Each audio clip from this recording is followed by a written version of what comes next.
Good morning, good afternoon, and good evening to everyone. I am here again, and the purpose of coming here today is to share my thoughts about recent comments, particularly views shared by the World Trade Organization, Professor Okonjo-Iweala, about Nigerian government and some of the economic policies. In a comment, she actually pointed to the fact that the government has been able to stabilize the economy, that now efforts should be geared towards growth as well as trying to provide social safety net, particularly for the downtrodden and vast majority of the population who are, going through various kinds of hardship because of inflation problems and things like that. So I think the comment is to an extent, positive, but my view is this. I can actually break my thoughts into two categories. One is the category I call the pessimist, side, and the other one is the optimist side. So as for the pessimist, they generally don't think the comments are, really great as to, generate, the policies have not been generating positive things. And as for the pessimist, they believe, things are not okay. Of course, the views are well held and understood. And for the optimists too, they believe, we still have, a lot of miles to cover, yet we are not doing really badly. And that view is also taken. But here is my own point.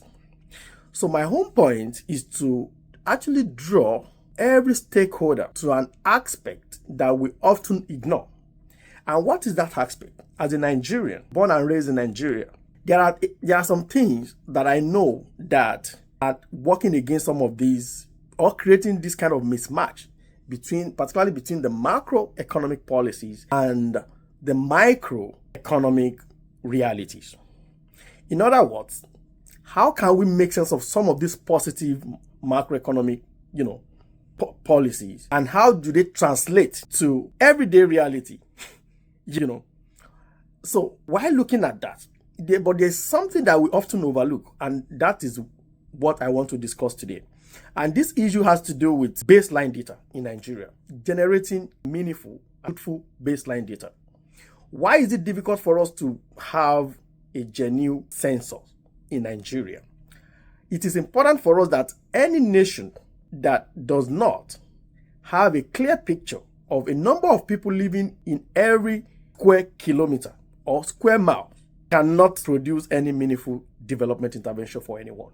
So going back to the question of social safety net, Professor Okonjo-Iweala is talking about. Why is it difficult for us even to go about palliative distribution in Nigeria is a problem?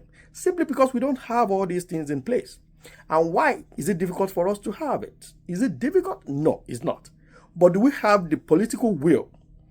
When I say political will, I do not refer strictly to people who are, holding political offices. I'm talking to every stakeholder, including every layman in the nook and corner of Nigeria. Let's speak up now. Let's speak out. Let our honorables, let our representatives understand that we want, them to back on conversations like this in the floors of their house and houses. They should discuss what will it take us to have this baseline data. Because when we achieve this, there are a lot of milestones that can be covered with ease. And we can now define our own path to sustainable development in Nigeria. For example, the issue of security will be well tackled. Then in terms of distribution of palliative and all that, we can actually do a lot. So we need generation of correct baseline data in Nigeria. That is what even the opposition should clamor for now. It is not all about occupying political offices. It's about making contributions that can last beyond individuals. Those are the things we need now. Thank you so much, everyone, and I will appreciate your comments and how we can push this kind of conversation going forward to ensure that we actually produce a society that can attract everyone. Thank you.